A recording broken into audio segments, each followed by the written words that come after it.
चलिए अब बात करते हैं दिल्ली में जो कंझावला में दर्दनाक हादसा हुआ उसकी, जिसमें एक लड़की को कई किलोमीटर तक एक कार के नीचे आने के बाद वो किस तरीके से घिसटती रही और उसके बाद उसकी मौत हो गई। उसमें जो अब पोस्टमार्टम रिपोर्ट है वो सामने आ गई है, जिसकी विशेष बातें आपको बताते हैं। मृत लड़की के शरीर पर 40 इंजरी के मार्क्स हैं, 40 चोट के निशान हैं। शरीर पर कई सारी मिक्स्ड इंजरीज के निशान हैं। गाड़ी से टक्कर यानी कि एक्सीडेंटल इंजरी से करीब 5 हैं, इस तरह के निशान हैं। बाकी जो जिस तरीके से वो रगड़ी है, गाड़ी में फंस के घिसरती हुई गई है, उसके निशान हैं।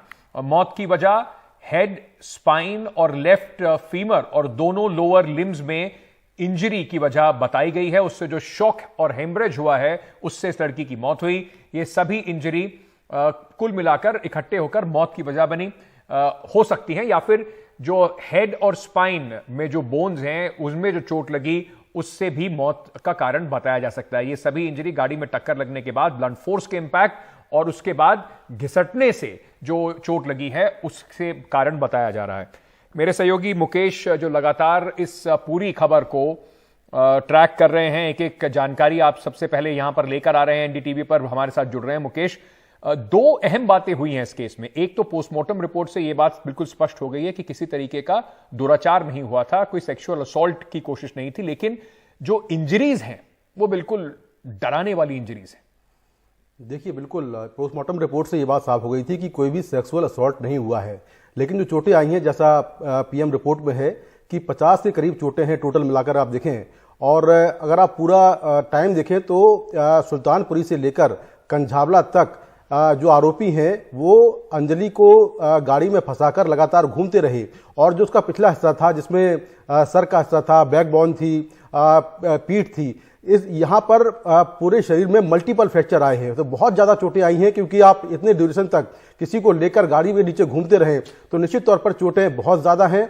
और इसी तरह को जो पीएम रिपोर्ट आई है उसमें उसको देखते हुए दिल्ली पुलिस पीएम रिपोर्ट के बेसिस पर अपने केस को मजबूत कर रही है। हालांकि बहुत सारे जो लीगल एक्सपर्ट हैं वो ये कह रहे हैं कि जिस तरह का केस है, आरोपियों ने पहले तो गाड़ी को चढ़ाया, उसके बाद 3-4 बार गाड़ी को बैक किया और वो वहां से ले गए, और जब उनको मालूम चल गया कि इसमें लड़की फंसी हुई है उसके बाद भी गाड़ी को ले गए। तो इससे जो लीगल एक्सपर्ट है वो कह रहे हैं कि ये केस जो है मर्डर का बनता है, इसमें 304 का केस नहीं बनता। पुलिस चाहती तो इसमें हत्या का केस दर्ज कर सकती है। क्या वो अभी भी पुलिस इस बात को कर सकती है, हत्या के केस में कन्वर्ट कर सकती है? और दूसरा सवाल मुझे थोड़ा संक्षेप में जवाब दीजिएगा, जो उसकी सहेली सामने आई है उसकी गुत्थी समझ में नहीं आ रही है, क्योंकि कई सारे उसने ऐसे बयान दिए हैं जो कहीं ना कहीं थोड़े विरोधाभास वाले बयान हैं। देखिए, बिल्कुल पुलिस जब चाहे अपनी एफआईआर में धाराएं जोड़ सकती है। अगर आप देखें कि तो जो शुरुआत में एफआईआर हुई थी उसमें 304A धारा लगी थी, यानी कि लापरवाही से हुई मौत का मामला। लेकिन जब ये मामला मीडिया की सुर्खी में आया तो फिर 304 लगा दिया गया, गैर राजनीतिक हत्या। अब भी चाहे तो पुलिस 304 को चेंज करके या 304 के साथ 302 भी जोड़ सकती है। ये पुलिस पे डिपेंड करता है, उसकी जांच पे डिपेंड करता है। दूसरा, जहां तक उसकी सहेली की बात है, सहेली की अगर आप पूरी उसका स्टेटमेंट देखें तो वो अपनी ही दोस्त पर एलिगेशन लगा रही है बहुत सारे कि उसने बहुत ज्यादा ड्रिंक कर रखा था, उसको होश नहीं था और उसको मैं बार बार रोक रही थी। ये सारी बातें वो अपने इंटरव्यू में कह रही है, और इस तरह से कहें तो उसका कैरेक्टर एसोसिएशन कर रही है। बिल्कुल। दूसरा, जो इसमें सहेली है उसका स्टेटमेंट दिल्ली पुलिस ने जरूर रिकॉर्ड किया है, 164 सीआरपीसी के तहत कोर्ट में भी रिकॉर्ड किया गया है। तो अब उसके स्टेटमेंट की जो अहमियत है वो यही है कि वो इस घटना की आई विटनेस है और उसके सामने ही ये पूरा एक्सीडेंट हुआ था। बहुत बहुत शुक्रिया मुकेश, ये सब जानकारी हमें देने के लिए। जैसे मुकेश बता रहे हैं, पुलिस कहीं ना कहीं अभी भी सिर्फ अपनी जो साख है उसे बचाने के लिए लीपापोती करती नजर आ रही है। 302 का मुकदमा क्यों नहीं लगा रही है, ये एक बड़ा सवाल है।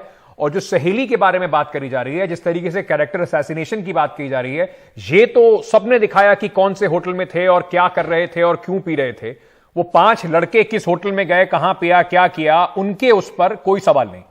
यही से आपको समझ में आता है कि इस केस में किस तरीके की लीपापोती करने की कोशिश की जा रही है।